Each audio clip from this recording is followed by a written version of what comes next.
Thanks very much. Uh, Very warm welcome to everyone.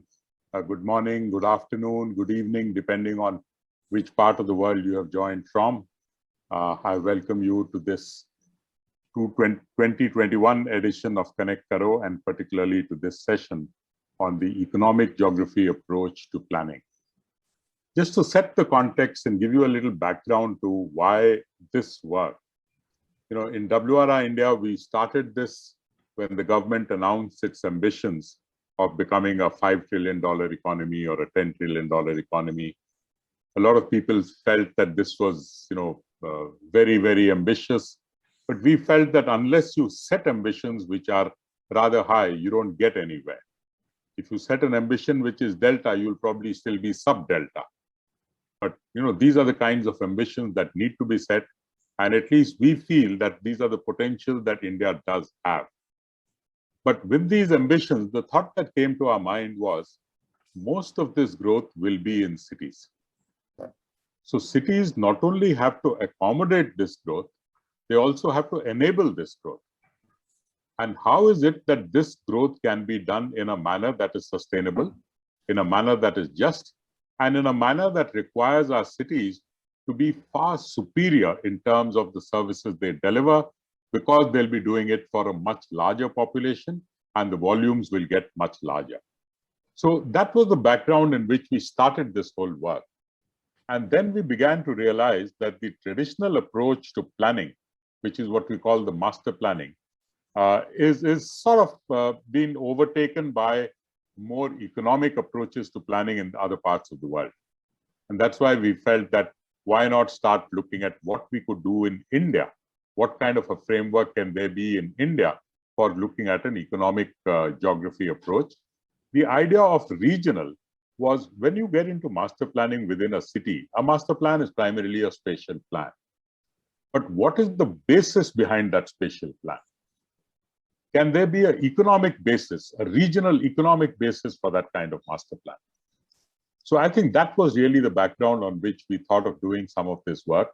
The Ministry of Housing and Urban Affairs has now set up a committee to really come up with potential frameworks for planning going forward. Amit is a member of that committee. So what we are hoping is that this work could also provide some inputs to that committee to come up for a nationwide or a national policy on planning for urban areas in future. And we feel that unless that kind of an approach is taken, getting to a $5 or $10 trillion economy needs our cities to be much more vibrant, much more accommodating and enabling of the kind of growth that is needed. So that really was the background. We've done some work which Madhav will present, and then he will moderate a discussion. I look forward to the discussion on this. We have a very eminent panel. I'm just going to introduce them briefly in a few minutes. But what I am looking forward to is your feedback, your suggestions, your thoughts, and the kind of discussion that will take place will really help us, refine our work further. So with that, we have on the panel, first, we have Dr. Sameer Sharma. Samir has been a dear friend for many years. He is part of the Ministry of Housing and Urban Affairs. I think he should be joining us very shortly. He's currently the Director General and CEO of the Indian Institute of Corporate Affairs, which is located a little beyond Gurgaon. And he is a scholar, administrator.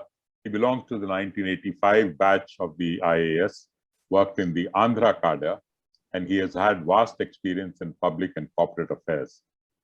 So Samir was also the one who led the Smart Cities mission when it started from the Ministry of Housing and Urban Affairs.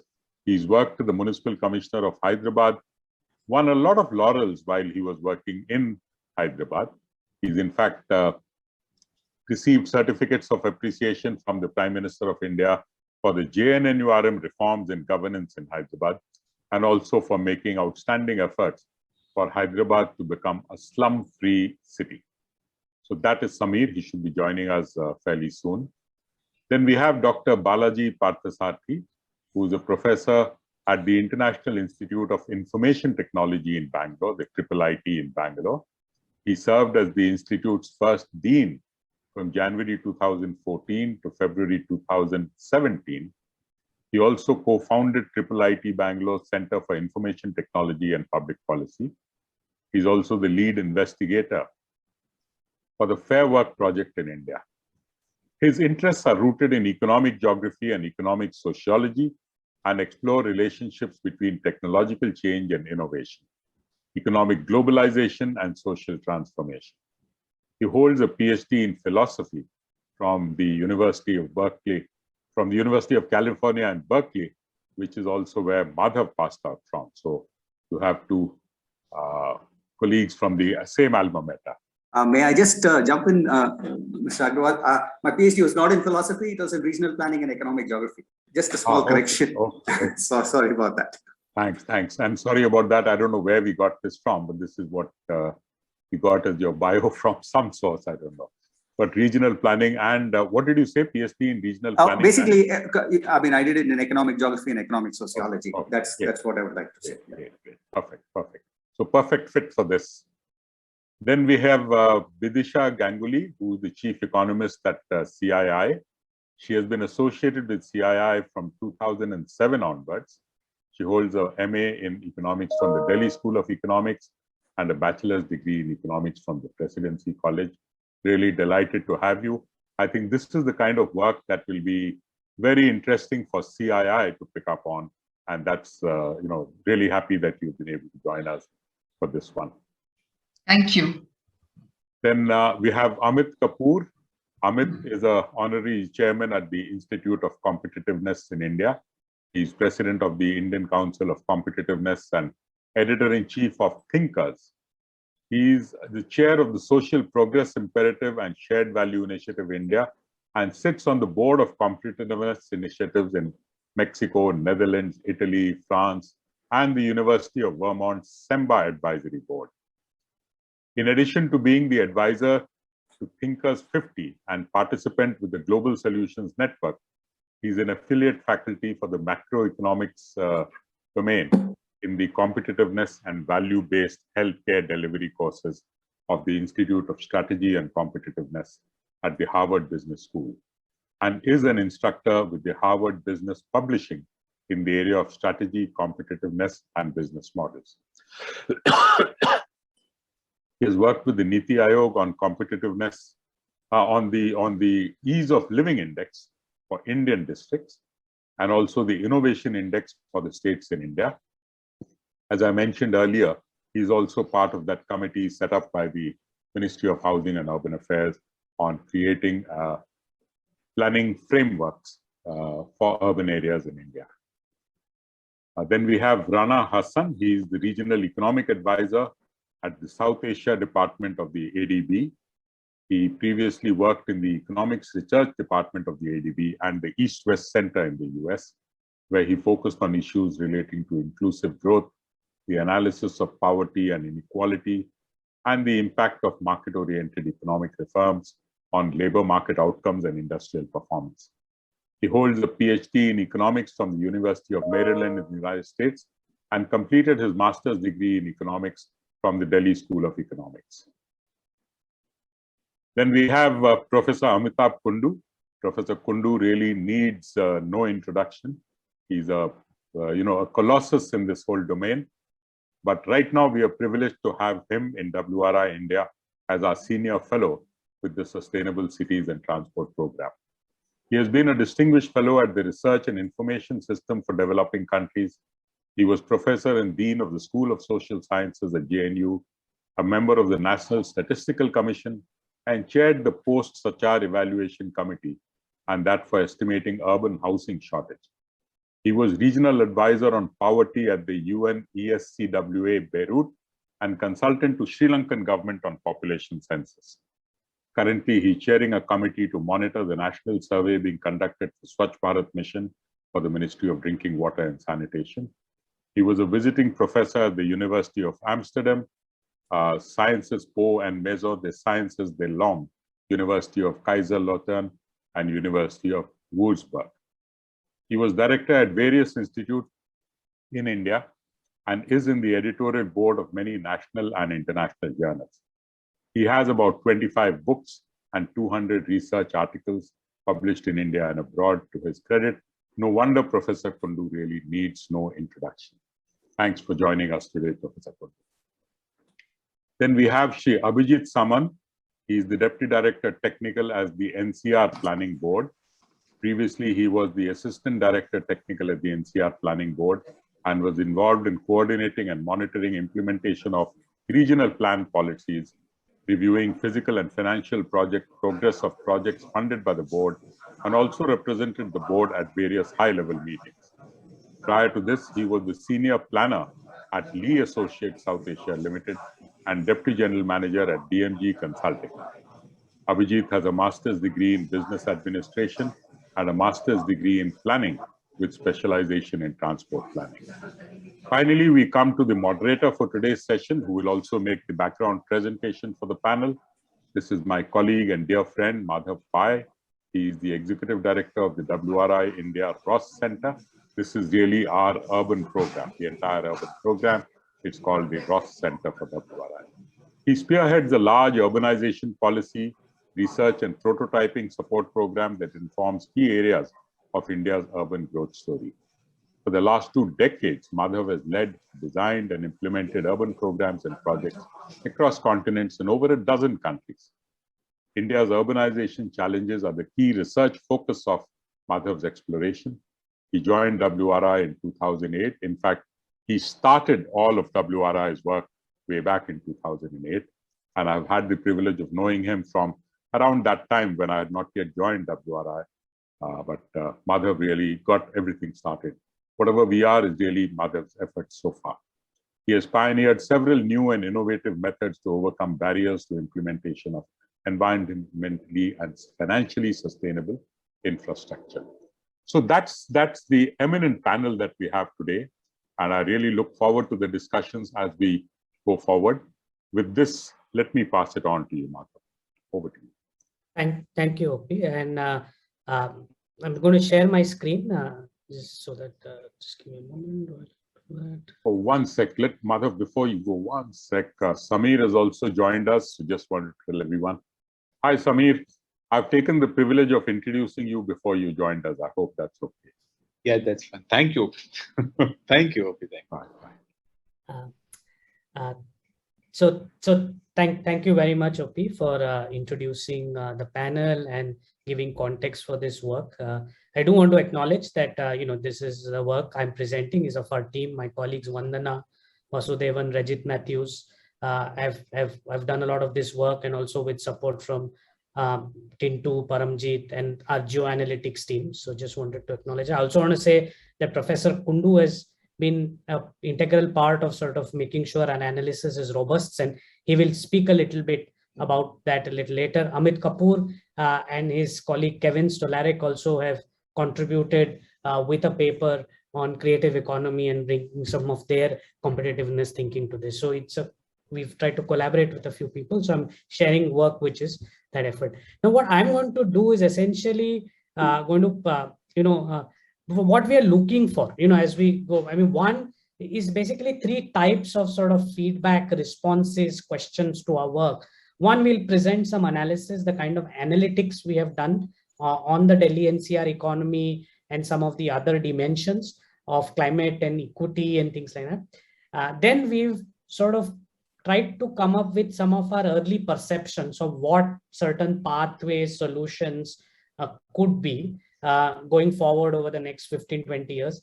And then third, actually, we are also, now that we've done this, what are the sort of institutional mechanisms, governance frameworks, that who are the people we could take this work to so that, we are able to translate some of these ideas into actually mainstream policy making. So in a way, we're looking for these sort of 3 broad sort of feedback. So as you're also looking at this work, it would be great if you can sort of keep that in mind. Opi sir just sort of laid this out, the ambition of, the 5 trillion economy and, which is to double the GDP in the short term. But we are also seeing that, the economy has sort of lost a little bit of momentum because of COVID. And, especially MSME sector, hospitality, retail have been quite impacted. Why? So, what we thought, more and more, I think metropolitan regions are becoming the first order units of a global economy. And, in a metropolitan region, assets are concentrated. So, I mean, the argument is that having the concentration of actors reduces transaction costs, increases productivity, and also increases interactions, which actually creates the innovation, which allows for the sort of, exponential growth, both in economy and population that we see. There are also costs. I mean, there are economic costs, higher densities, population, pollution, congestion, exposure to later while vulnerability to climate risks. And, how do you sort of balance this while, building sort of assets that make you sort of, competitive in a way, right? So the economic, physical, and the networking assets that make you competitive. We chose Delhi NCR for very obvious reasons. It is now 8% of the GDP. It is the leading, it overtook Mumbai or MMR as the leading sort of economic region of the country. It has received about 75 billion in FDI over the last decade and will soon become the largest urban agglomeration globally, overtaking Tokyo, right? What is Delhi NCR? What did we look at? Basically 25 districts across 4 states is sort of what we have been looking at as the Delhi NCR. But, then we went and looked at how planning is done today. And what you see is these sort of very disparate sort of land use master plans that are there. And of course, the regional plan that is developed by the NCR Planning Board. So these are essentially the sort of plans that currently exist. But then we decided to look at the economy or the economic extent based on some of the other factors, right? So this is what you are seeing here is this is actually urban built up growth. So it is a satellite analysis of urban built up growth across decades. So what you see in orange is the new built up, is the new concrete or the new grain between 2010 and 2020. And you can see how the growth over the years has been sort of really moving out to the peripheries. We can also look at geographic extent, looking at other parameters. So we've looked at internet usage and the density of internet usage, establishments, which is, and also the metro alignment and how sort of growth has happened along that. And what we wanted to do is, again, today, since, we start with, what we thought is what we'll do is we'll try to identify, say, the top economic sectors that will continue to be competitive in the next 10 to 15 years, develop an understanding of the demography, understand also sort of the impact of sort of climate change and pollution, etc. But essentially with that, develop a regional economic plan or a frame or a sketch. I mean, we're a concept plan almost, if you want to call it. Identify sort of what would be a strategic spatial plan. In a strategic spatial plan, one would think about strategic projects which are more infrastructure projects, like whether it was the dry port that was built, or the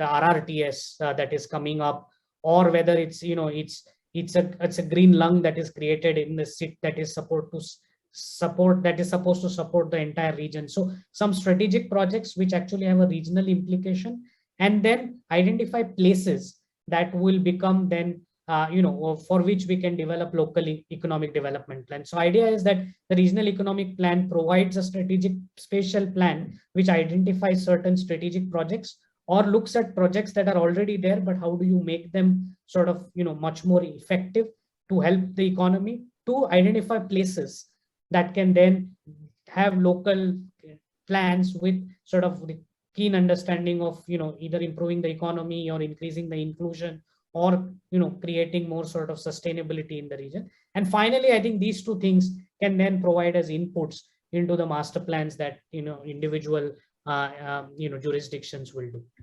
So with that thought, basically we decided to look at the region in 2 classifications. So one was basically in terms of sort of the tertiary, secondary, primary, basically creative and knowledge centers, the manufacturing centers, and basically other districts with this classification. And what we did is we basically we've looked at sort of 3rd, 4th, 5th, and 6th economic census data at the Delhi NCR level and spatialized it.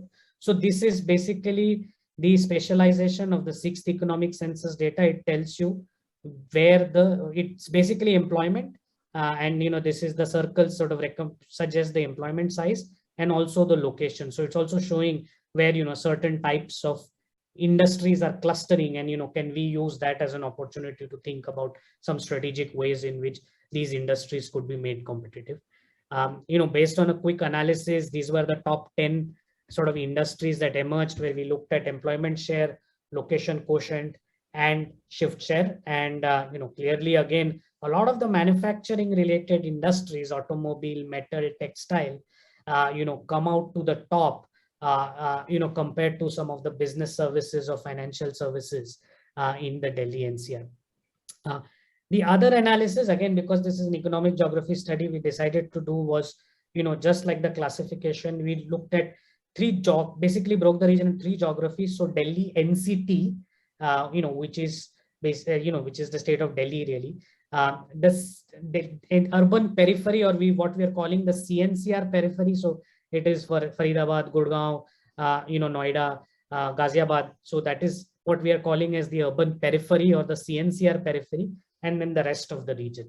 And then we were starting to look at, how, employment has sort of evolved across these regions. So one of the things that is, quite clear is, and here we looked at basically 4 economic censuses starting 1990.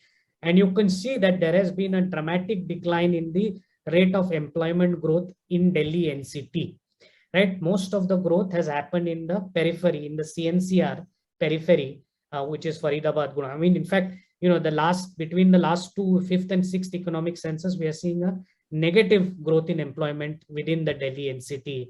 And, is this something that needs to be addressed is a question. Just again, sort of a more, this is basically showing you the sectors. So what is in red are sectors that have seen negative growth rates. What is in less than 0, basically what is in yellow have seen less than 5% growth in employment, and what is in green is what you're seeing has had greater than 5% growth in employment between 2005 and 2013. So again, if you see, I mean, a lot of these sort of high value or the creative industries, business services, electrical equipment, transport equipment is all in the CNCR. What we see in NCT is rubber, plastics, products, basic metals, textiles. So a lot of the manufacturing is here, and also hotels and restaurants, so tourism sort of affiliated businesses as well. And in the rest of the region, it's mostly agriculture, right? It's I mean, other than that, I mean, it has been sort of very little sort of economy has gone beyond the CNCR. This is, I'm not going to go into the detail of it. This is the location quotient analysis by the top 20 sectors by the 3 regions. Again, if you can look at just what are the top, again, you can see, I mean, one of the things that is clear is that, things like rubber, plastics, right? A lot of it is still inside the Delhi and in Delhi NCT, right? We are starting to see some movement to CNCR, but very little movement to the rest of the region. So if you look at rubber, plastics, I mean, the other thing is, transport equipment, electrical, optical equipment, so automotive basically, and electronics manufacturing is also clearly something that the Delhi NCR has a competitive advantage on things. And relatively, I mean, business services, etc., are huge opportunities to grow, but not, I mean, it's growing very fast. There has been a growth, but not very competitive compared to the rest of India, which is say Pune, Bangalore, Hyderabad. So again, happy to share these details with you all as well. The other striking feature, and I don't think this is unique to Delhi NCR, I think this is unique to the whole world, is the sectors that are producing the GDP growth, business services, financing, insurance, transport, are not necessarily producing that many jobs. And, I mean, given the kind of demography that the Delhi NCR has, I think we almost, and this is a question, okay, do we need to think about a twin strategy of growing jobs and growing the economy? And it is sort of becoming quite evident that, employment, employment and GDP sort of, I think, so this is if you are not necessarily, linear in relationship. So Just wanted to show a few other things that sort of might help some of the ideas that we are thinking about as solutions. So this is the population. So you can again see a de-densification of the jobs in the NCT. We are seeing a de-densification of population as well. Growth rates are definitely lower. Central Delhi is losing population, and a lot of growth in the CNCR periphery, right? So this is sort of clearly emerging. And the other thing that has, come out quite stark, I mean, and again, there's more detailed analysis behind this, is there is this whole educated unemployment feature. So there are a lot of people. So there is a big miss, mostly in sort of outside the sort of urban core. I think the aspiration is still for government jobs. And, we are seeing a dramatic reduction in public sector jobs. And so people, it's not like there is not skilling opportunities also, but people don't want to go to those skilling opportunities because, their aspiration. So I think there is a skilling problem, but I also think there is an aspiration problem that we need to think about addressing in especially the rest of the region, in terms of sort of, what kind of jobs, etc., people can take going forward. We pulled together a first database of all transport investments in the region. We added it all up. It's about $70 billion of transport investment. I would say between 2000 and 2030, if you add up the RRTS, the Delhi Metro, the two airports, the expressways, and a lot of times when we justify, I'm a transport planner, I come from that world. We always justify that $1 of investment in transport infrastructure will give you 8 to 10 times the growth in economy. So a 70 billion investment should give you a $700 billion economy for Delhi NCR, just using that logic. So what can we do to really make sure that we maximize this investment to do that? So that's and then we also actually worked with a few climate scientists and asked them to downsize the IPCC models to the Delhi NCR region. So they've done it more at almost at a district scale. That's the resolution they can get to. The various scenarios, the 2 degree, the 4.5 degree, the 8 degree, all of those kind of scenarios. We looked at basically 3 big things. So we looked at the mid-century model 2050 and then brought it to 2035 and then sort of made these predictions. So we looked at water availability, precipitation, and heat. And heat is going to be, an extremely important factor in Delhi NCR. I think businesses today need to be absolutely thinking about it as they plan all their infrastructure, all their, because it's going to dramatically impact productivity, and especially in the months of May, June, July, the scenarios seem to be quite stark. Also, water availability, water pressure. It's not a major risk, but it requires all kinds of things that need to be done, that you maximize the water. That's also, we can't lose water. We need more permeable surfaces. We need to capture all the rainwater that comes, use all of these sort of latest techniques to maximize water that falls.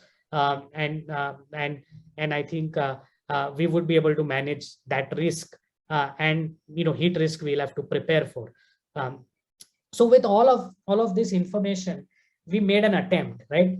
And it was a bit of an creative accounting, but my colleague Vandana actually pulled this together. Is what we managed to do is try to basically do a breakdown of today's economy. So getting further into detail of things like IT BPM, telecom, media, things that will grow, that we think will grow, also looking at auto and electronics manufacturing. So just I'll leave it for a couple of minutes. The idea was to construct sort of a distribution of today's economy, and also sort of where it is located geographically, with the idea that, if we were to build scenarios and pathways for tripling the economy, say, whatever year, how can we use this as a starting point to sort of think about those pathways, right? So essentially, for the pathways, we are essentially looking at, what we can grow in terms of the digital economy, the creative industries. Delhi, we're talking about Delhi needs to grow. Can we make a big push on fine and performing arts, fashion, media and entertainment? Of course, boosting manufacturing. So in the immediate periphery, what is the strategy? And then what are the opportunities to grow the economy in the hinterland beyond agri and agri processing. So using these three things, how do we construct the pathways to the future? So with that, I'm going to sort of come to these questions. I'm not, that we are sort of, and I'll show you some initial analysis we have done on this.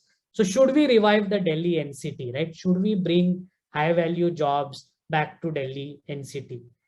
This has the best infrastructure access. We've put the metro there. We've spent close to $10 billion or more to build the metro there. There's good access to services, water, other things. How do we bring more jobs back to Delhi? And should we then focus on, because land values are high, should we look at bringing high value jobs to Delhi NCT? What would that mean? Should we move? See, there is that recent Delhi MPD, the 2041 MPD talks about actually banning, they've banned activities in textile, in rubber, in plastic in Delhi NCR. They are moving, our analysis, location quotient analysis showing it's moving to CNCR. Is there a strategy that can be adopted to push them directly to the rest of the region, to places like Sonipat, Panipat, Mewat? Then, security is a big issue. And especially when it comes to competitiveness with the southern cities on business services, on creative industries. So can you look at an innovations district approach, maybe around the ICAT, which is the new automotive testing center that has been established in Manesar? Can we create a street which has, the cafes, the nightlife? Can we do something in Noida like that? How are we, can we use like a more sort of an acupuncture approach of trying to create these safe spaces that allows these to be attractive for young people and drive innovation? Like I said, transport is a big investment. These RRTS stations, Morinagar, Meerut, how can you, there are good plans on sort of physical plans, but how do we attract economy? What is sporting goods? Can we do something around sporting goods and Meerut? What is the economy that Meerut should attract? And, how do we think about it? And then, of course, certain questions about sort of good economies for the rest of the region. And then these two tough questions, right? GDP will grow, but not necessarily jobs. So how should the region be thinking about growing the jobs in the economy? And how important do you think, air pollution and climate risks are? And what kind of institutions or governance should be adopted to address it, right? Or to prepare for it. Just to show, we were also looking at some international cases. This is, London, this happened to London, this happened to New York, the de-densification of the core. London in 1990, London actually lost population, right? And then in 1990, the London plan, basically, since then, they have sort of systematically attempted at increasing high value jobs in the city center. London has tripled the number of jobs in city center. If you look at de Blasio's new plan for New York, it's about actually creating jobs more for middle class. So it's more the sort of middle and lower middle class, technical jobs for lower and lower middle class. So is that so? So one is this question of, do we need to go back to densification of the core, especially with the jobs? And can we use these creative economy institutions? So what you're seeing, and this is sort of something, this is what we also got a lot of help from with Dr Kapoor and his colleague Kevin Stolarek. Basically, this is a map of the black is the institutions of education, and the red dots are basically the creative economy sort of industries in Delhi NCR. Just one last thing I wanted to show, the new MPD, the new master plan for Delhi for 2041 has these guidelines for sort of reduce for these industries, textile, rubber, plastic, basic metals. They just want not all the industry, but certain activities to be moved out. And, right now these are concentrated in the Delhi NCT. This is rubber, plastic, petrol. This is textile. Is it, should we move it to the region? And, who takes the lead? How do we incentivize it? What is the negotiation between the Delhi and that region? So any thoughts on that? Yeah. And just to say that, a lot of this analysis was also built on a set of these papers that we worked with different experts. So, these sort of papers are also available for someone to sort of look through, where we looked at MSMEs, looked specifically at the auto and textile industry. And like I said, the climate analysis and things like that, this is sort of available in detail. I'm going to leave essentially with sort of these broad questions and essentially open it up for a conversation. So I can leave the questions up if you think, but I think we'll close the presentation and I'll stop sharing. And sort of actually build a conversation around this. So yeah. So with that, I mean, I'm just maybe we'll go around and before that, what I wanted to also, sorry, one I wanted to do is Professor Kundu has actually been an integral part of this work. He's actually helped us a little bit with he's helped us a lot with the methodologies on the economic analysis and things like that. So Professor, maybe you want to take 5 minutes and talk about, how you pushed us to make this analysis more robust, and actually some thoughts you have on sort of how these things could be advanced. Thank you, Madhav. Thank you, Dr. Agarwal. Madhav, inviting a retired professor who has not spoken for 5 minutes summary is a risk that you're taking. It's a privilege for me to associate with this regional geographic approach study of WRI, which, as Agarwal Sahab mentioned, envisages cities as not only as centers of growth, but also enablers of growth. It should be able to absorb the people who are migrating into the region and also promote growth at the national level. I just want to flag 3 technical issues which will enable the panelists to appreciate the significance of the conclusions that Madhav has presented. One is that the analysis is based at the moment at the district level data. And well, we have the plan of looking at the settlement level information also to get into the greater details. We have 30 districts. Out of them, many were not existing in 1990 when our database begins. In fact, even after 2013, there have been addition of districts in Delhi, NCT, and also in other 3 states, Rajasthan, Haryana, and Uttar Pradesh.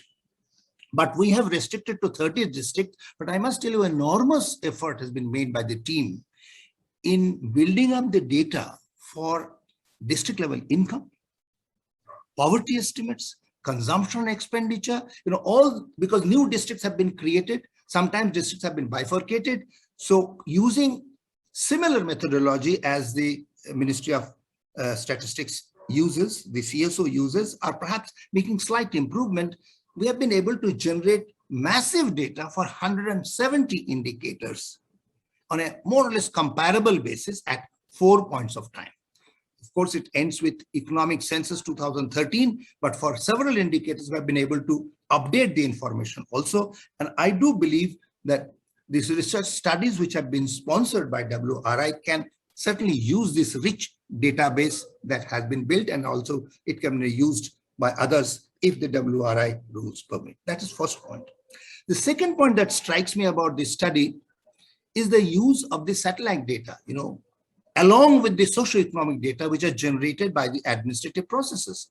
Generally, whenever you look at studies which are addressing the issues of sustainability and environment, you see a robust analysis at the disaggregative level, district, taluka level or state level, and then suddenly you bring in some big maps from satellite data and you say, okay, perhaps it can be used as really a scaffolding. Some kind of a minor changes in the recommendation comes in.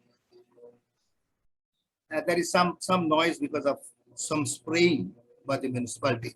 So basically what I'm saying is that, to my mind, there are not many studies which really integrate the satellite data, putting it to the administrative unit, for which we have massive data being generated by the regular agencies, and analyze them together. Generally, what happens, you analyze the socioeconomic data and bring in the satellite data as an afterthought to modify some of the conclusions. Here, they are integral part of the whole analysis. And the third point, which I think Madhav did mention, the use of the economic census data, which has been very, very scanty. There are 4 economic census data that we have used. The 7th economic census 2019, the data should be available. it should be possible within 3-4 months if another studies launched to include that. And economic census data has serious problems. I'm not really blaming the social scientists to ignore this massive data source, but it has certain advantages.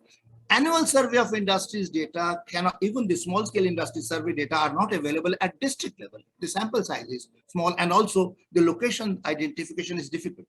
Whereas the economic census data gives information at the district level, and there are problems of comparability. So what we try to do is to make the data somehow much more robust than it was originally meant. In fact, Madhav did mention that Delhi recorded a decline in the total employment during 2005 and 13.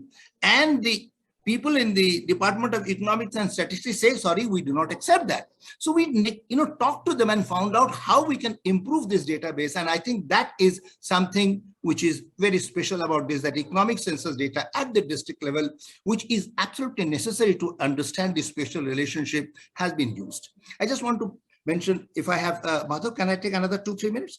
Yes, please. You see, first thing that Madhav mentioned, that NCR has been a dynamic and a vibrant region, and that is indeed true, which is what is emerging in terms of overall growth in the regional income. As I said, we have calculated district level income, added it up, and we got the estimates for NCR, and we do find that the growth rate of regional income is much higher than the GDP growth rate. Employment growth rate overall, despite the decline and shifting of industry from NCT, overall employment growth has been higher. Manufacturing sector has been a dominant factor, despite the fact that NCT has 85% of the total value added coming from tertiary sector.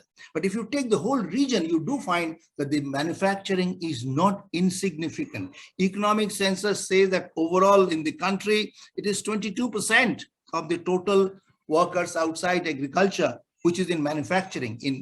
In NCR, it is 33%. So, and also the share of manufacturing in the country as a whole is about 17%. And it has slightly gone down. I looked at the latest data, but as far as region is concerned, manufacturing continues to be an important factor, despite the fact that in the last few years, the NCT has recorded significant, the Delhi National Capital Territory has recorded significant growth in tertiary sector, but as a region, we do find manufacturing remains an important thing. The second point that I want to mention about the finding, which was there very much in Madhav's presentation. Now, there have been studies in WRI before I got the privilege of associating with it, analyzing the changes in the structure of the economy. Binoy had done significant analysis looking at the employment in different industries and how it has shifted through location quotient. But what was not answered in those studies is whether this is promoting efficiency and whether it is sustainable, promoting sustainability and energy efficiency. For answering this question, economic census data is not enough because we don't have information about the economic efficiency. So what we did is to take the claims data coming from Reserve Bank of India, which really gives efficiency parameters. So there are 4 indicators that we have taken. One is growth in total factor productivity. Second, growth in labor productivity.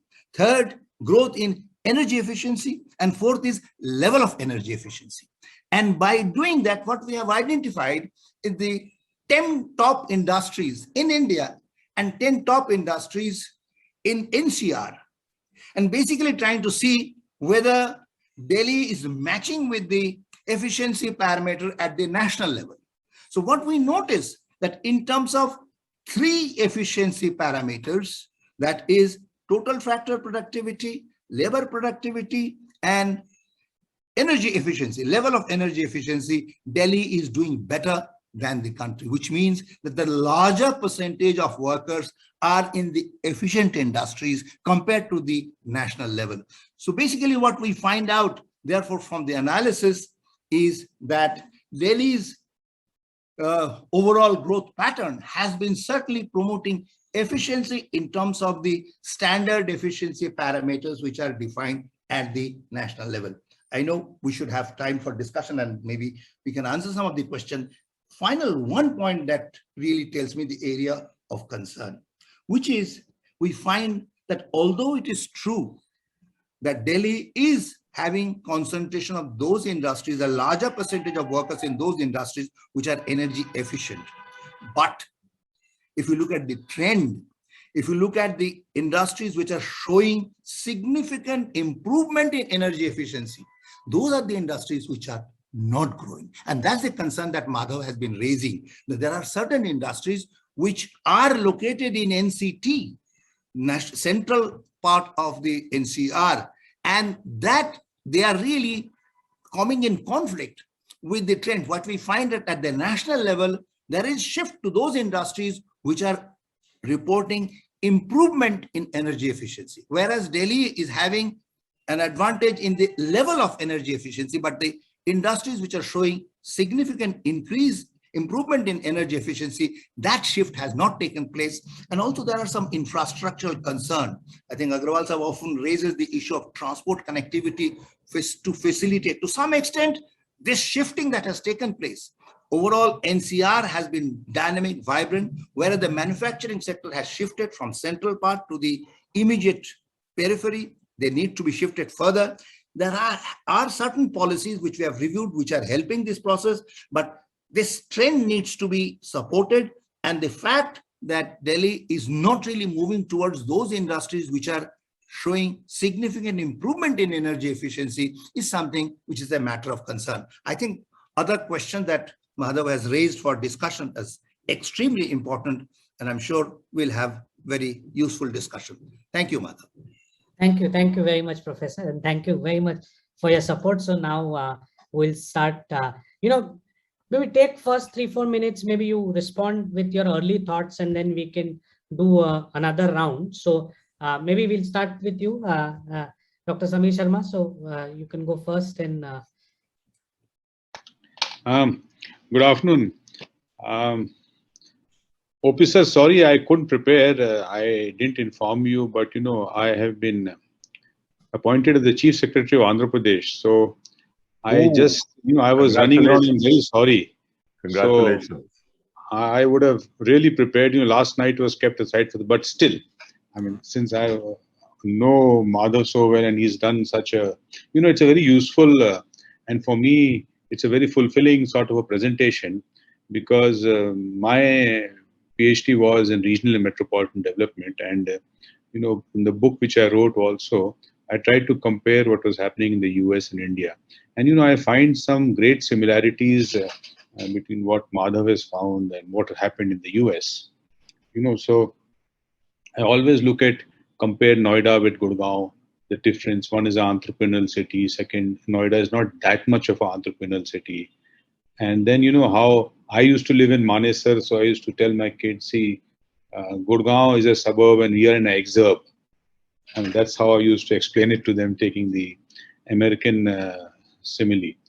Now, if you look at the US experience also, initially they thought that there would be one central downtown and the centers which are emerging around the cities would be connected to the downtown. And this in the 70s, they developed an idea of metro towns, etc., in which these centers outside the downtown were thought would not be independent. But then, they 1990s, they sort of severed the connection with the original downtown and became quite independent, most famously in Guru's book of Edge Cities, where he called them the Edge Cities. So actually what we are seeing in India, of course, largely fueled by transportation networks, plus economic activity, is that we are seeing the emergence of these edge cities. And unlike the US, we have these centers, small centers in Gurgaon. 1980s, think of Faridabad in Gurgaon, think of Noida when they started in the 70s. So all these cities are emerging as the edge cities. Now, slowly, you see this around all the 6 metros, Hyderabad, Bangalore, Mumbai, Chennai, Calcutta, and Delhi. And now, so if you look at it from the theoretical point of view, there are a lot of similarities. And of course, there are differences also. Because unlike US, where they have a very strong planning system, Indian planning system is to a large extent, in the sense, it operates differently at ground. You may have some perfect master plan for the region. You may have perfect building codes. In fact, 2 days ago only, we found that we had another 70,000 buildings to be regularized under building penalization schemes, 70,000 layouts. So, it's more of a post hoc sort of thing we do. So you have to, so first difference is we do a lot of post hoc work in India. So you plan, make a perfect master plan. But as you know, 20-30% master plan has only been implemented on ground. So there is one thing which you have to face is this, sort of a retrofitting all these things with sewage sanitation, including internal roads, which we found in Gurgaon and also in Noida. So that is one part which is big difference from US, unlike US where edge cities developed. The second major difference which I found, as you rightly said, the economic activity is shifting out. And in the US, it was the people who went first and the jobs followed them later. But India, it is the jobs which are developing and the people are going there. So this is a big difference between what happened in the US in 60s, 70s and what's happening here. The third big difference is, all this is driven by what we call a lot of mobile hot capital. And this mobile capital is, sort of hones in on a land piece and then decides you're going to put capital here. And then, all those steel and glass structures come up. Just 2 days ago, Wells Fargo, and they made the biggest establishment this side of the world, including China, etc., in Hyderabad. Amazon has put up their biggest warehouse. So this is what I said. This capital comes, hones in a piece of land, and then, all the things, the land uses are changed, infrastructure is provided. So this is a very different cup of tea when we look at India. And we have to have a different way of theorizing. You can learn something from the West, learn from their experiences, but something very different has to be developed here for all this. And as OP sir always says about metro is required, but not the way it's going on. So, have the linear strips now, as we saw from what Madhav had shown, all the linear strips around roads, around metros. And so this is what is happening in India. It's fascinating, Madhav. For me, it was great listening to you. I mean, that's what I would like to say in the beginning. Thank you. Vidisha, maybe I can come to you next. Any reflections, thoughts? Yes, so first I must compliment you on the very excellent work that you've done, the entire team, the data that you've put up, and it's really been a very enlightening experience for me to understand how Delhi NCR has developed. So as I understand it, I suppose the manufacturing industries went to the outskirts because of pollution rules. They were not allowed to locate within the city, if that is correct. So that is obviously. That's in the latest guidelines that were released. The shift hasn't happened, but Okay.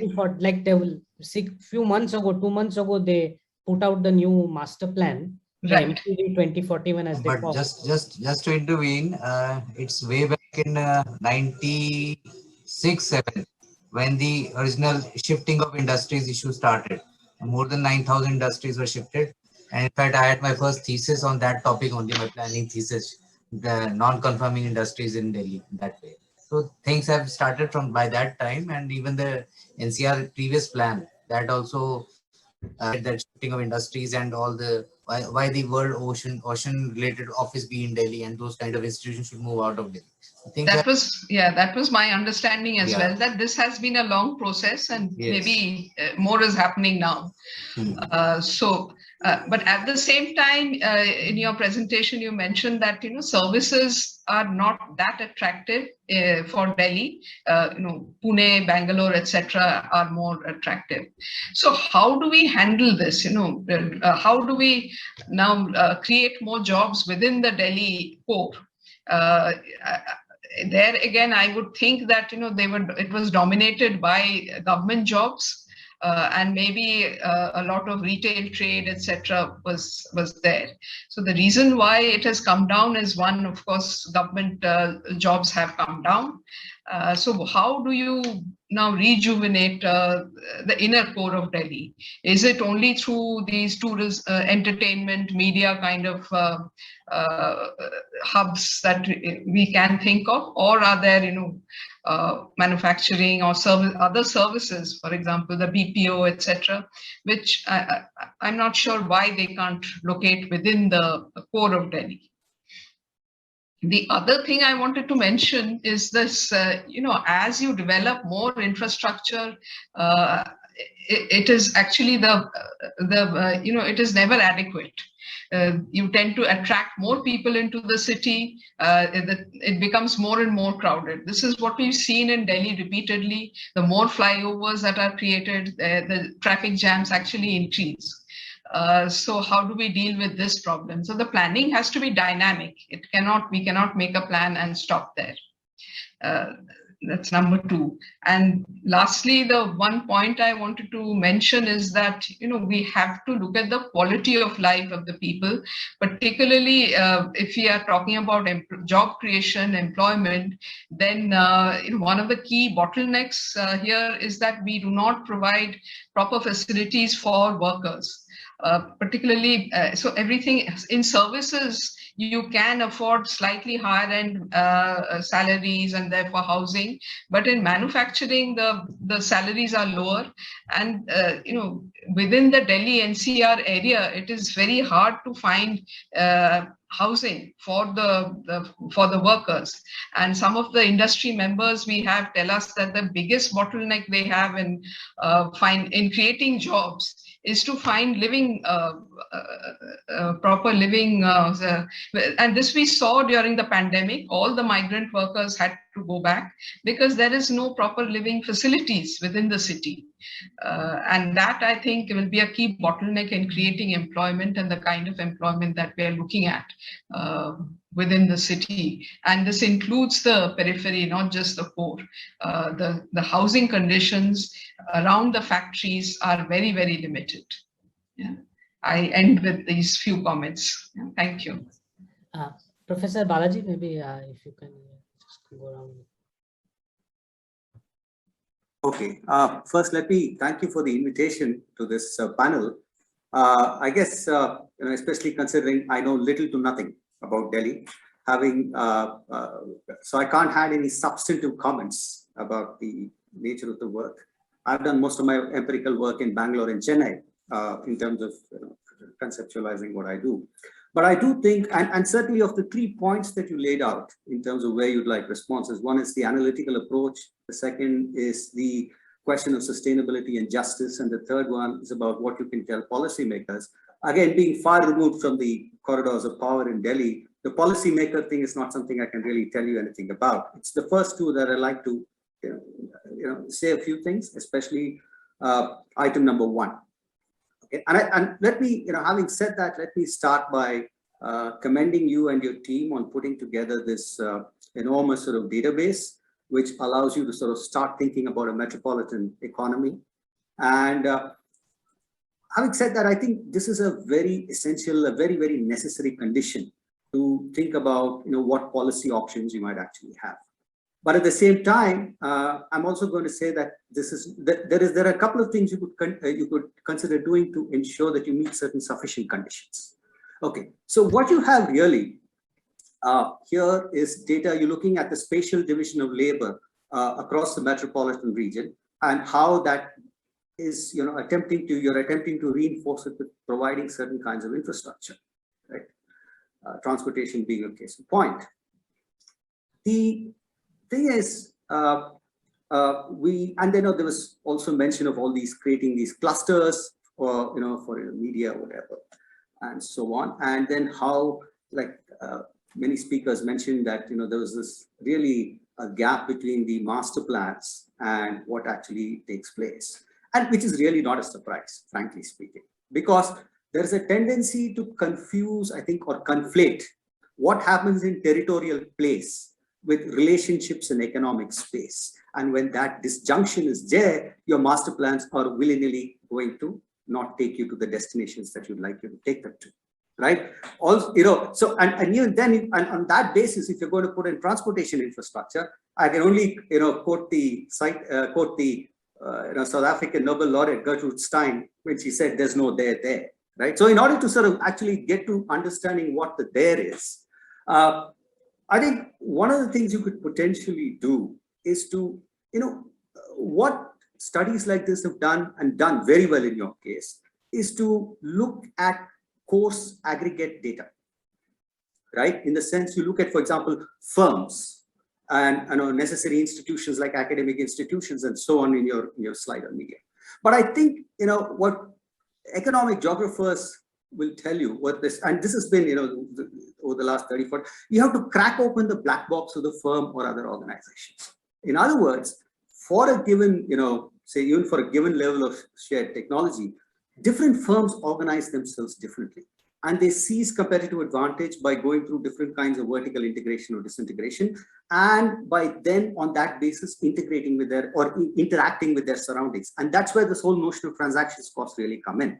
Now, merely putting in firms next to one another does not guarantee lowering of transactions costs if they do not transact.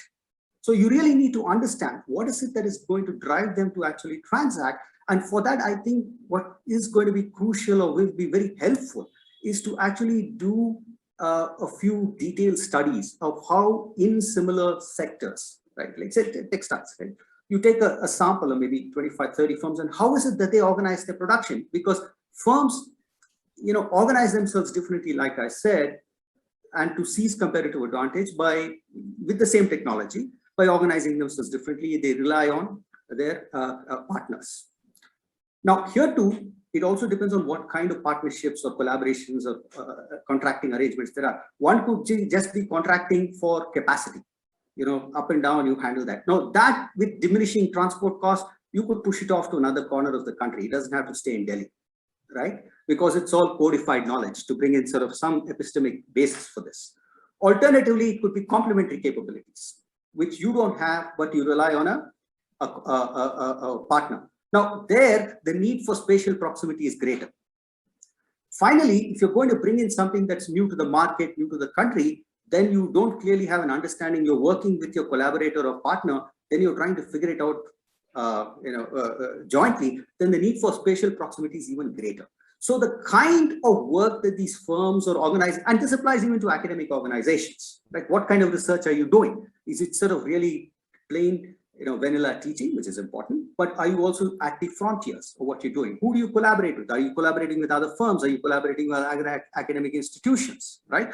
So this kind of cracking open that black box of organizations and firms through, and I think the only way to do that is going to be through sort of perhaps some close ethnographic studies. You do interviews with managers, labor, and policymakers to get an insight into how they conceptualize. This is very important. And if you'll bear with me for another minute or so, I'd like to add a couple of points here. See, the larger question is, how is it, if you wanted to understand the industry's evolution, you have to understand where is it that the technologies are going and how they see themselves actually organizing themselves along this sort of changing technological frontier, right? And so if we don't do that, and if we don't understand this organization of production, or whether it's services, whether it is manufacturing, whatever it is, right? We are not going to understand how is the relationship between firms taking place. We're just going to understand them as dots, and they will function according to their own internal logic and dissipate. The master plan is going to go to pieces very quickly. Those are relationships in economic space that I was talking about, right? And then it's only on that basis, then you will determine, you'll be able to get an insight into the kind of labor requirements that are there. The labor markets then start to kick in. And that those labor markets might be purely locally identified labor markets. It might be supplied to immigration, through migration, like for various categories, depending on what is it that is done internally, outside, okay? And the kind of other requirements that are generated, whether it's for construction or for whatever it is, right? So those labor market requirements that then need to be sort of factored in depending on the nature of depending on how production is actually organized.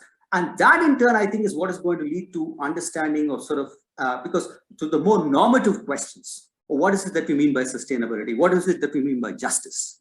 Rather than posing those questions up front, I think understanding this analytically is going to be crucial to getting to those sorts of questions. Let me stop here and maybe I'll come back with a few more comments at the next round. Thank you. Thank you very much. Rana, maybe you want to go next and. Yeah, sure. Madhav, thank you very, very much. Superb presentation. A few points. Number one, when you're looking at de-agglomeration, so, you know, this always happens. I mean, you have, look at the case of Manhattan. There you have a lot of textile garments producers, and then as the city develops, gets richer, land prices become expensive, these manufacturers move out. And fundamentally, there are two things. Theoretically, we know from economic geography work that two things that are working. One is transport cost, transport time, and the other thing is land cost and land availability. Now, naturally, you know, as India's transport networks improve, you are going to see this, this deconcentration. But my fear in the Indian context is the following, is that the de-agglomeration you're seeing is you know, the one due to transport networks is good, but there's another element of de-agglomeration you're seeing, which is being driven by land use rigidities in urban and peri-urban areas. And I really think this is a very important issue to look at. And in fact, Madhav, you know, it ties into stuff that your other WRI colleagues have been doing about just Indian cities and how flat they are, etc. So I think this issue of land use management and land use regulations is really critical. And I wonder, in fact, you know, this disharmony between master planning and what actually happens is really partly due to the rigidities in land use management. And unless I think we tackle that, we are going to continue to see our cities underperform. In fact, you know, if you look at the US literature, it's very clear that when you look at GDP growth, you break it down. It really comes from the fact that few cities are ones which spark the growth and resources move in.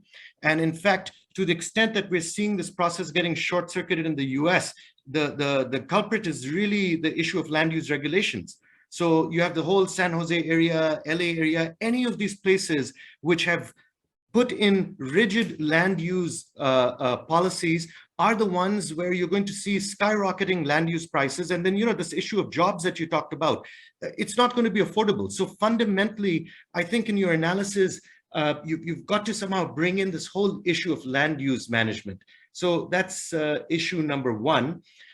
Issue number two is just it's one of governance. You know, I'm no expert at all in this area, but in the limited work that I've done, and you know, when I've looked at how China is always this great example because it's the polar opposite, where you have the famous Chinese mayor who is completely empowered to do whatever they like, even bend labor regulations, even pay off central government taxes if needed to help firms. But it's a very good example because I think it shows to us the following principle, that where you don't have coordination between, again, your land use planning and let's say the industrial development agencies, you're going to again see these I think suboptimal patterns. So in metropolitan governance, I realize, I mean, it's already such a challenge to bring all these different urban agencies together, but somehow we do have to think about mechanisms which allow for the state industrial development agencies to liaise better or work better with town planning agencies, etc. I don't know what the answer is. I think in Gujarat, my impression is it works much better. For example, in the Special Investment Region Act, you do have the Industrial Development Agency, which is at the apex, and town planning supposed responds to that. I think in Andhra Pradesh also there's the Ayala, which also has that structure. So I think governance is another thing. I think as you push your study further, it would be really nice to look at this issue of governance in metropolitan areas, and in particular, 3 agencies: state industrial development agencies, the town planning folks, and the transport decisions. I think fundamentally, this is not to say that water supply sanitation is important, but simply from a jobs perspective, industrial development perspective, I think these three are crucial. The land, the state industrial development agencies, and the transport network. On data, we can have a side discussion, because as you know, our team has been working on looking at combining satellite imagery, redefining cities, and then merging it all with economic census data and ASI frame data. So the ASI frame, we're right now working on it. The nice thing about the ASI frame is it's there for 2013, 2017, 2018, and it gives you much better location data than the ASI, which, as you rightly pointed out, is only, sorry, Professor Kundu pointed out, is only giving you information at the state. It's I think post 2009, we don't even know what district plants are located in. So on data, it'll be nice to have a separate conversation. I'll just say this much, that I do think you should split your economic census establishment information by on the basis of size. This is something I've noticed, that we've talked a lot about manufacturing in India moving to rural areas. That's partly just a fiction. When it's basically how you define rural. The moment you use satellite imagery data and start redefining what rural and urban are, I mean, the way we've looked at it is firms are yes, they've moved away from the municipal, within the municipal boundaries, of course, they've moved away, but these are clearly urban areas when you look at it from the sky. And that's where manufacturing is. It ties in very much with what industrial park developers have told me, which is they don't want to set up industrial parks more than 50, 60 kilometers away from a major urban center. It's not going to happen. We can talk about backward districts, etc. But the reality is you want to be close to major markets. You want to be close to big transport hubs. Finally, your point on jobs. I mean, this is how I got interested in urbanization. Because we've been looking at jobs from the perspective of firms, and then we started realizing that, it's something special about cities. Certain types of cities attract certain type of entrepreneurs, and that gives you certain types of jobs. Now, on that, all I'll say is that we need to look at interlinkages. Every single city that you look at will have a set of tradable jobs and non-tradable jobs. And essentially, what makes a city tick is probably going to be 20% of the jobs. It's not that every firm in the city is going to be a dynamo, but you need those anchor jobs, etc. And then it's basically these interlinkages, whether it's supply or demand linkages, input-output linkages. I think that jobs angle, we need to be a little careful, therefore, not just look at specifically, how many jobs a particular industry brings, but also you've got to look at the interlinkages. So anyways, let me just stop there. Those are some initial thoughts I had, but really great work. Thank you. Thank you, Rana. And, we can talk a little more about ASI frame as well. And I think the interlinkages point that you make is really quite crucial, and I think in going forward, something that needs to be thought about quite closely. So, no, thank you, great inputs, and of course we will talk more. Amit, your responses. You've seen some of the early versions of this work, so I think just overall reactions, thoughts. How can we make this more robust? How do you see it being useful? Thank you. Thanks, Madhav. I think this has been a great learning experience with all the experts talking about the work. Just 2 or 3 points. I'll not take more than 2 minutes of your time. In fact, just following up from the basic sets of things. Like, one is, of course, we will have to understand one thing very clearly as to how movement of people is actually happening. Because that is a huge bearing on the competitiveness. And when I say movement of people, it is from within the NCR itself, because that actually has a huge bearing on productivity if you are able to get that data coming in. The second thing onto the data you were saying, if I'm able to put it on, put the consumption data on top of this gives me a huge understanding as to how things, or how economically things are happening. Right now, we're just looking at the larger bit in terms of how the state is stacking up, or how the city is stacking up. But if I'm able to put it with consumption data, that could be something very, very powerful.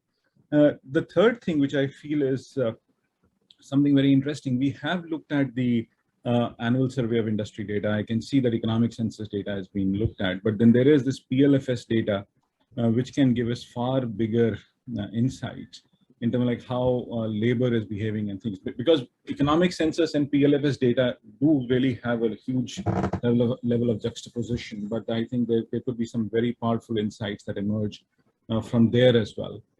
So that could be something very, very interesting if I'm able to look at and get some of those insights. And one more point, which I feel is very important, and that is when we really talk about planning for the future, I think that this whole industry set, the industry map, gives me a very interesting point of view.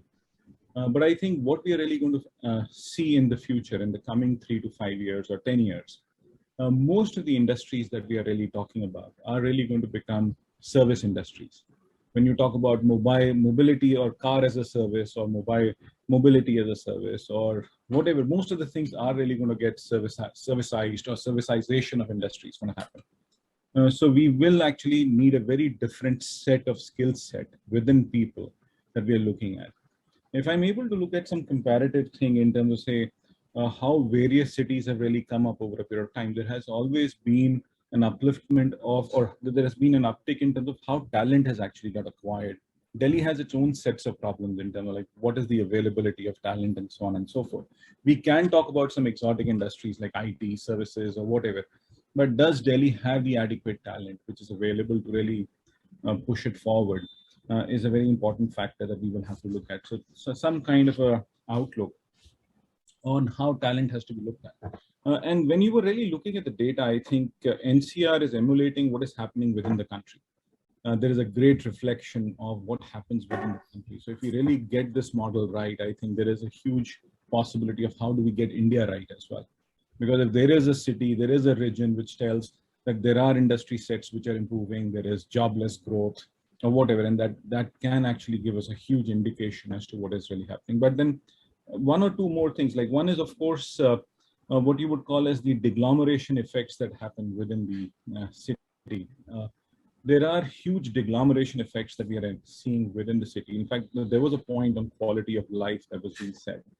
The larger thing is that how is the quality of life improving or decreasing within the space that we are really talking about. If we talk about NCR, there are going to be locations which do well or whatever, but there are going to be locations which are fundamentally unlivable in many, many ways.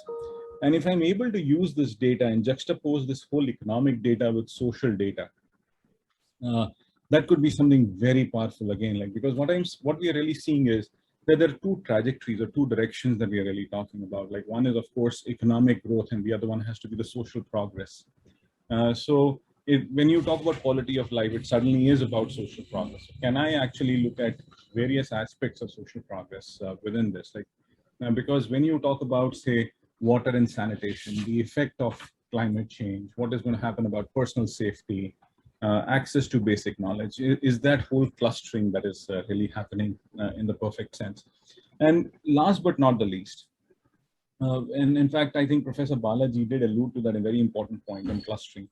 And that is that in India, typically what we are really looking at as a cluster is an agglomeration of firms. We have to see as to how knowledge sharing happens between various sets of firms. And if that knowledge sharing is possible, and if I'm able to understand that knowledge sharing within the space, I am able to give some better insights in terms of like how the cities need to go further, what kind of strategic imperatives could be there, what industries to really focus on. At the end of the day, like if we really talk about NCR, there are multiple regions that we are really talking about. So strategy based on, say, advantages that each of those smaller districts, when you talk about 30 districts, each of these districts has a unique positive, negative, or whatever, and probably we can actually create something around that.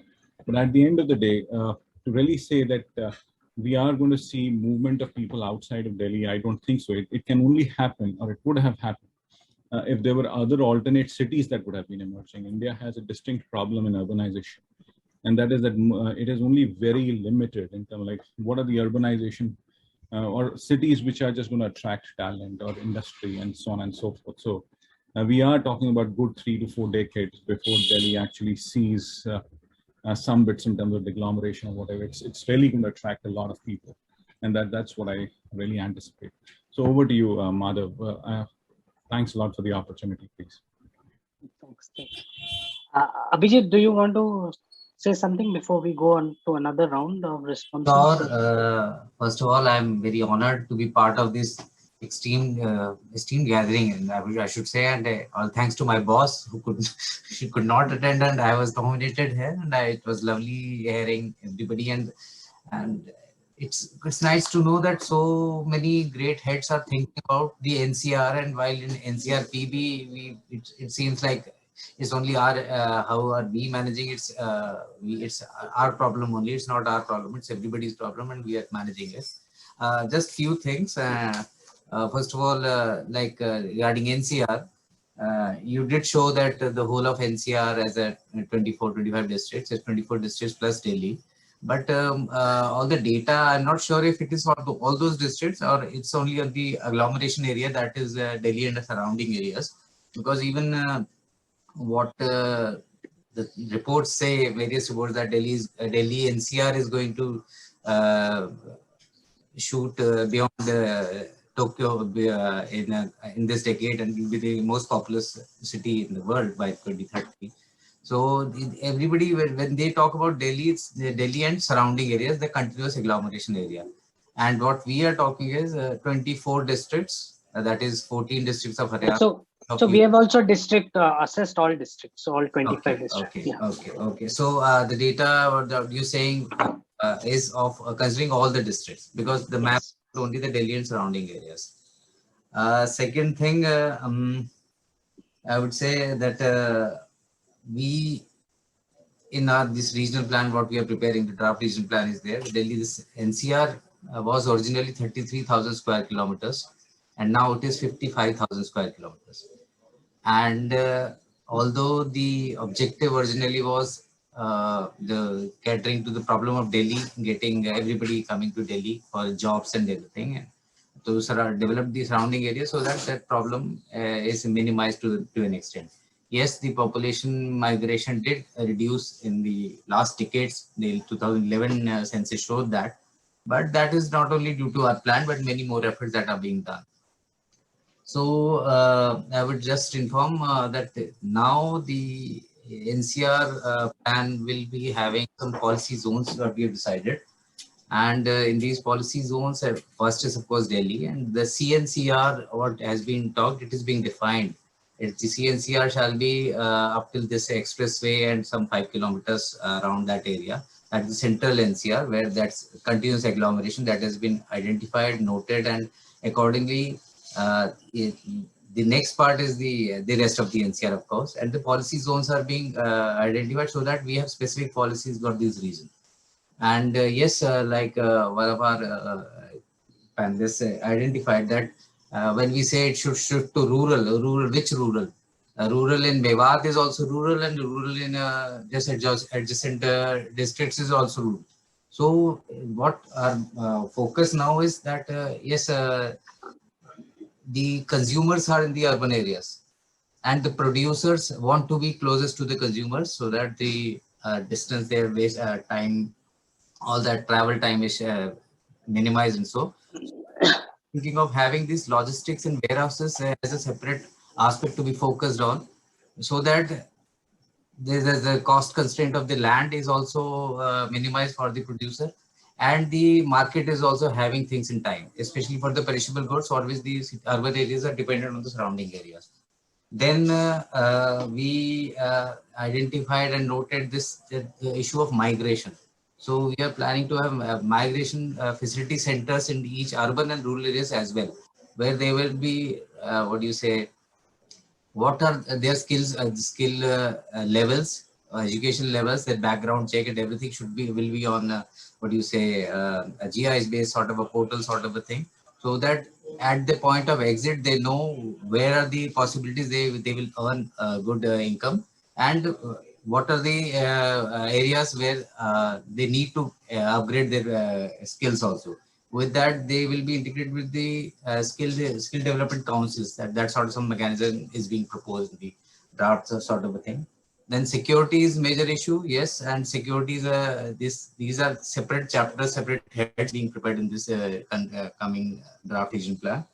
And recently we have launched a geo portal also, having some more than 100 to 120 layers of data where things can be updated, and this being shared among all the states so that they can update the data also, and that can be used for planning purposes and all the decision making things. That portal would help. That has been launched recently in our last board meeting. So just add to that information. And yes, housing is a major aspect, and like ma'am said that housing for the workers. So a separate policy is being thought about for that purpose, so that the travel distance between the factories and the manufacturing sector buildings and their houses is minimized. They have in a house within the colony sort of a residential thing, and how to compensate such things for the person who has to do away with the costly land for this purpose. That is also some the innovative things like transfer of development rights and TOD, and these aspects are being considered. So yes, we are working, and this plan will be shortly in public, and we would love to have with all the vast knowledge we have, your valuable suggestions, comments on that, so that it can add further value to the plan. Which is for another 20 years, and yes, it has to be dynamic. So the plans are also thought to be reviewed every 5 years. It's not that once the plan is made and then you just sit on it and just see the implementation of why and how and point fingers at each other, but the plan is dynamic and we'll review it that way. Just another few things. Economy is a major chapter of the this plan, and it is giving around 10 pillars of economy based on which the whole whatever we are thinking or resuming for the region will work. Otherwise, just writing things won't help. It has to be brought on ground, and it has to be, feasible and reachable and implementable. That is the thing. And we have listed a very broad list of projects also, which will be of regional importance, and they can help. And we are coming up with some outer ring roads and ring rail economic corridors. These are also being proposed along with currently already ongoing this KMP expressway. We have the rings further to that. So those will be the economic corridors also, and the rail links are also being proposed around that thing. So a mix of various aspects is being considered, and it's a very citizen-centric, inclusive sort of a plan we are coming with. And I think that will help the NCR and future-ready NCR, what we are talking about now. Thank you. Abhijit, can you hear me? Yeah. Yeah. Just when do you think the draft plan will be out? I mean, another month, because we have a meeting next month, and then will be open for public objection sessions. Okay. And how long will be the sort of the consultation? It's a month. It's a month window, 30 days. Everything as per the act. Yeah. Within that. Dr. Sameer Sharma, can I ask you? I mean, I think in a way to also respond to some of these thoughts that we had raised, like actually, bringing more jobs into the city center, and the real revival of Delhi NCT. I mean, is that something that could be sort of thought out, and how? I mean, you understand Delhi quite well, so I mean, how would you think that process could be triggered in a way?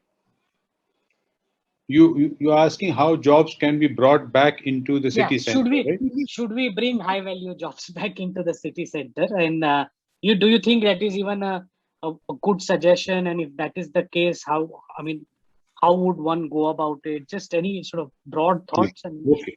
I'll go a little at the micro level. Now let us take up the Mayapuri industrial estate, right? It's a mess, absolutely. And people now, in pieces, they are giving permissions for banquet halls.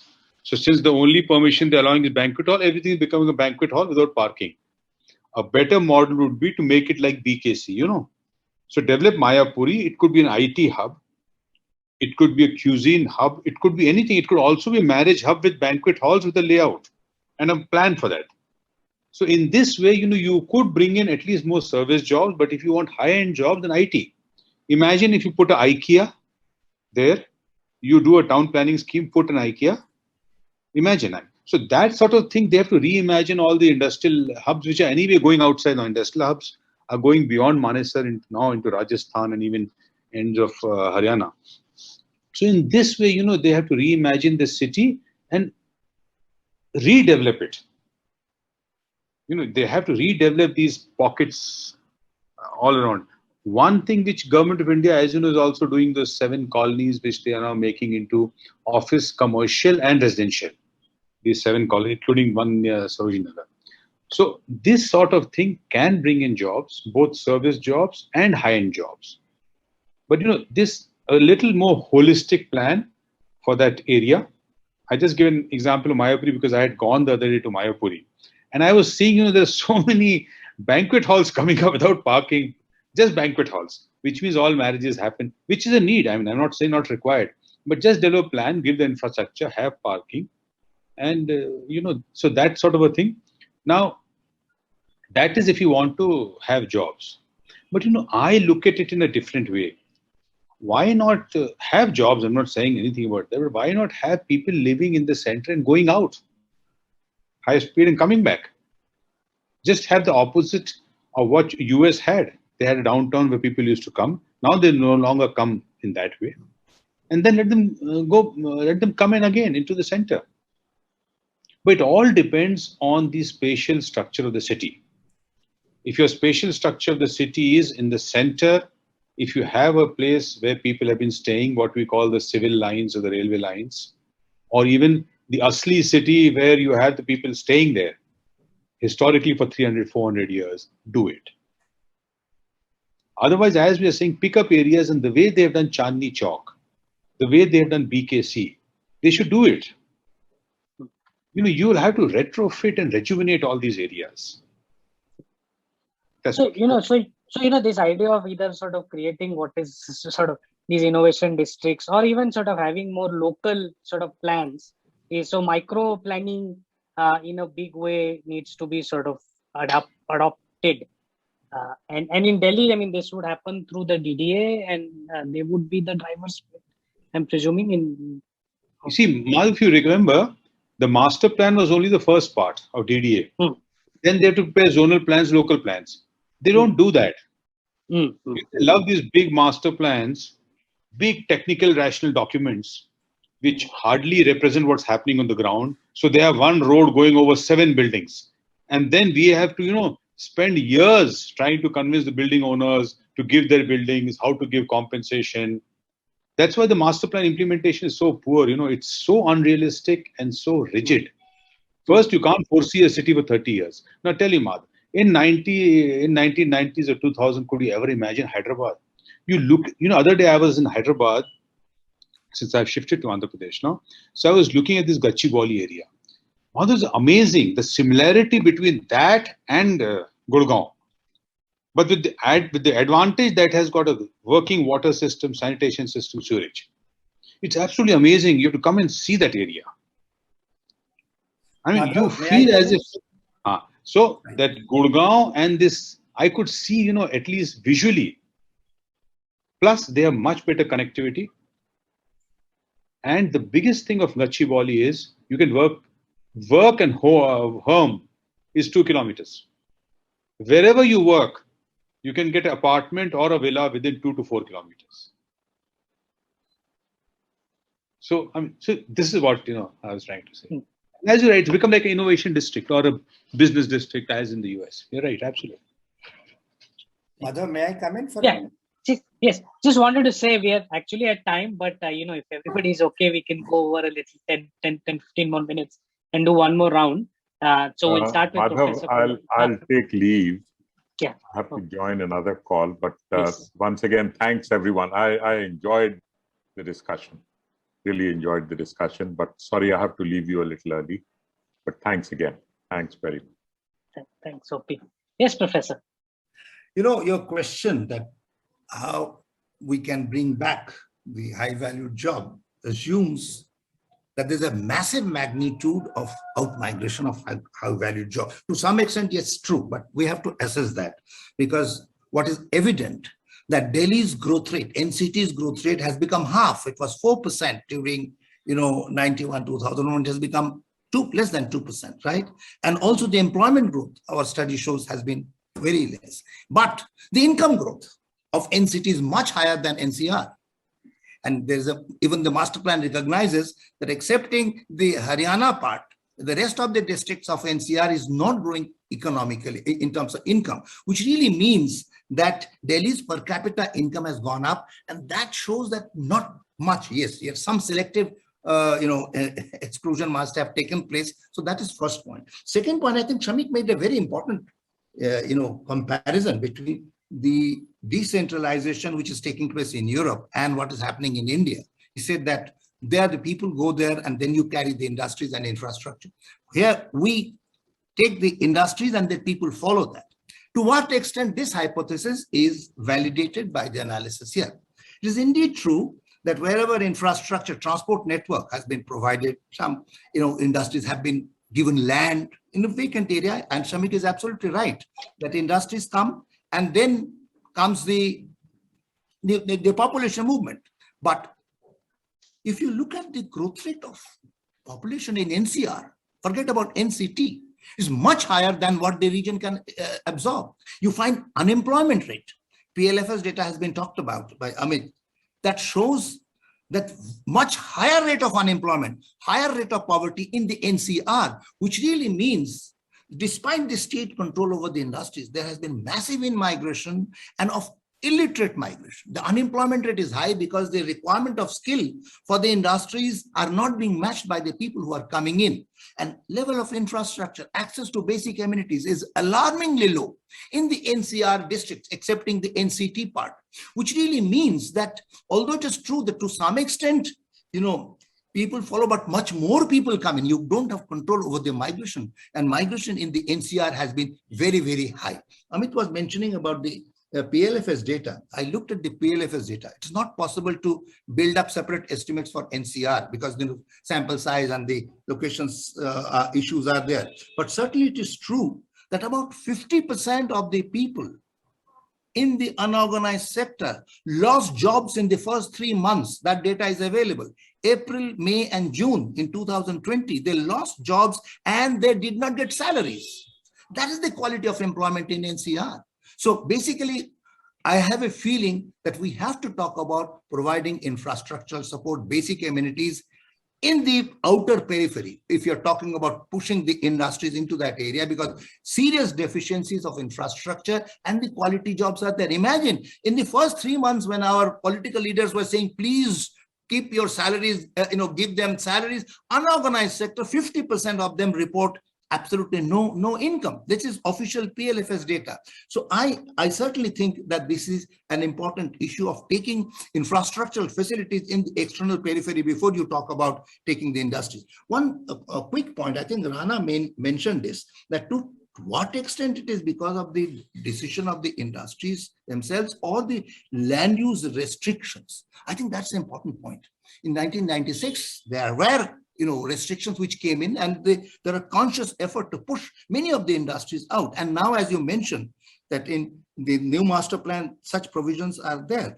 What is being noted is that Delhi NCR is not getting those industries which are increasingly becoming energy efficient. So there is a need for that. But nonetheless, land use restrictions are not necessarily linked with the environment. They are linked with the demand of the upper and the middle class. Many of the land use restrictions are really for catering to the needs of the middle class, and that I think needs to be addressed. But it's such a strong middle class lobby in the planning in Delhi and outside regions. There's a massive subsidies being given by the Delhi government. At the time of election, all the parties talk about giving subsidies to the middle class, and that's the politics of the country. So I think land use restrictions are extremely important, but they need to be really addressed through some kind of a structural change, because it is not that easy to change it. But this is certainly very important in the context of the dispersal of industries from the center to the periphery. Thanks, Madhav. Thanks, Professor. So we're going to, that's just quick. I mean, we are about time. I think we can continue this conversation. But maybe Amit, we'll start with you and go around in the reverse order. Just any last comments that you have, and we can continue the conversation with. Madhav, thanks. Just a very quick thing, like maybe the question that we are asking itself is wrong. And I'm just curiously saying that, because when we say that, is it the economic activity, high-end industries that we need to get in? Or the simple question could be that why should we not really just talk about heritage in Delhi? And when we talk about heritage, there is so much that can actually be done in terms of productivity and things. And typically, if you really look at cities across the world, 80% of the revenues will always come from local industries, and quite a lot of them, 20% will come from traded industries. So why not talk about heritage? Delhi is about heritage, and there is so much value addition that can happen there, and we have not even touched upon that. In fact, I think it was Rana or somebody who did talk about what you call the old city, the city of jinns, as you might actually want to say, or whatever. There is so much that can actually happen around those areas. In fact, the other thing is, we have all talked about a spatial plan, and I think the inherent view that we've had is that the city has to be built for cars. I think when you talk about movement or whatever, I think why can't we really say that the city of Delhi has to be for walking or something of that sort? I think Delhi that way is horrible, the most unequal city in the world. It actually is fairly exploitative for people on foot. So maybe something of that sort. I'm just thinking, but heritage is a very important aspect. And that's the creative economy part of the story that can be looked at. Over to you, Madhav, please. Thanks a lot. Rana? Yeah, Madhav, just to just echo what Professor Kundu was saying, I think the issue of land use, the land use policies. In fact, Dr. Sharma has also referred to that point, right? And so when we start looking at this issue of land use restrictions, it's a whole bunch of things. It's a building codes, your floor area restrictions, but it's also, do you allow mixed zoning? Or are there rigid criteria that, okay, this space is commercial, this space is residential, etc. So that one, and just to repeat my previous appeal, that this issue of how to just have better coordination between the state industrial development agencies and the key urban agencies, town planning, etc., really needs to be looked into. And some of the models that we're seeing that apparently do seem to work better, can that how might that translate for the NCR region? That's it. Over. Thank you. Thanks. Balaji? Yeah, thank you, Madhav. So let me quickly say, in addition to what everybody has said, I think this whole question of the nature of transaction, and probably sound like a broken record, between firms, organizations, cultural entities included, takes place is very crucial in order to understand how you generate economic activity and jobs, and its implication, I think, for the labor market. With the labor market, there are 2 points I'd like to make. First of all, I'm a little uncomfortable about talking about this notion of high-value jobs, because when you talk about high-value jobs, it automatically, you're bringing into account people who do other work that is not necessarily quote-unquote high-value. Think of the rapid growth in the platform economy and platform services in the country. We have 5 million people working in it, which is more than the entire IT industry, right? In the major metropolitan areas. So just talk about these high-value jobs. I don't think is not a very. I think we got to think about the whole spectrum of work, right? So that is one. Secondly, labor markets are not just abstract economic entities. We have to see them as socially embedded entities. That's where migration come in. Do people coming from particular parts of the country? When they work in this, what is the nature of work? That is, and the skills that they bring. So, and here it's not just at the low end, even at the high end, in the IT industry, etc. You have people with old, alumni ties, the IITs and IIMs and all. So it is embedded in a set of social relationships, and I think we need to understand that with greater clarity, which is not. There's not been enough work done on that. Then, once we do that, then I think personally, I think is a lot of fetish with building, knowledge parks and those kinds of things, and the assumption that there'll be increasing returns to scale merely because you're proximate to one another.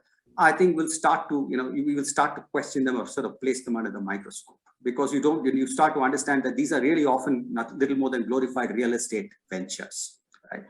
The final point is, a couple of people mentioned the whole the idea, the importance of looking at consumers, and I completely agree. Although I would just add a small caveat to that, which is that in any large metropolitan area, what we produce is not entirely locally consumed. So those networks, in terms of global production networks, how you sort of are situated and embedded in global production networks. So because what you produce locally gets shipped out, and what is it that you actually consume a substantial portion of it actually comes in from other parts of the country, if not from overseas. So those figuring out where you fit in the international division of labor, in addition to overlaying that in terms of the local spatial division of labor across the suburban, exurban areas is very critical. Let me stop here. Thanks. Bidisha, you want to some last words? You're muted, so we can't hear you. Yeah, sorry.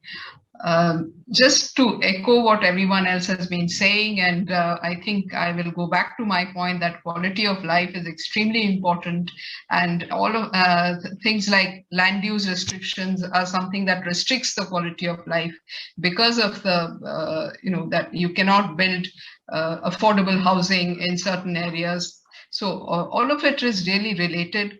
Culture and heritage and tourism is a great idea, and Delhi could certainly develop much more of it. It creates jobs, creates incomes. One little puzzle for me is that, Delhi's quality of the income levels are fairly high. Per capita incomes are fairly high. So if jobs are moving out, how is it that the per capita income has moved up? Delhi is also supposed to be a consumption center compared to other metropolitan areas. So I think some comparative study of maybe Delhi, Mumbai, and Bangalore would bring out certain characteristics of Delhi itself, which can be supported with the planning recommendations that we make. So yeah, just there's a few comments. Yeah, thank you. Thank you very much. I think we've gone quite a bit over time, almost 20 minutes. I don't know, Abhijit, if you want to have one or two last things to say, and then we can close the session. Thank you again. What more can I say? And but one thing I was just feeling happy all the time was about that. All the points are great speakers mentioning. We have touched them somewhere or the other in our plan. So be it the housing, be it the how to strengthen the economy, be it the tourism, be it the residential accommodation for the workers and all, rented accommodation and security and a database for making further planning. All these aspects we have touched upon in our plan, and I'll be happy if you go through that and you can give your valuable comments, and that'll be just great, because we have to plan for, if I can share, the 11.3 crore population of the NCR by 2041. And at that time, we'll be 67% urbanized. That's the projection, so to say. So we have an urban area, we have various towns scattered. We want every town to be independent. We have to bring in synergy also. We have to have a relation with the peri-urban areas and the rural areas. Simultaneously, we have to conserve the greens, have the water for around, because we are water deficient. Most of the districts in NCR are water deficient, so we are dependent on water for water from outside. And all that the Renuka Dam and Kishau Dam, everything is in the papers only. And there are fights about the water. And we have excess water, the drainage issues are there. And the real estate is an issue. Some states, we are a federal system here.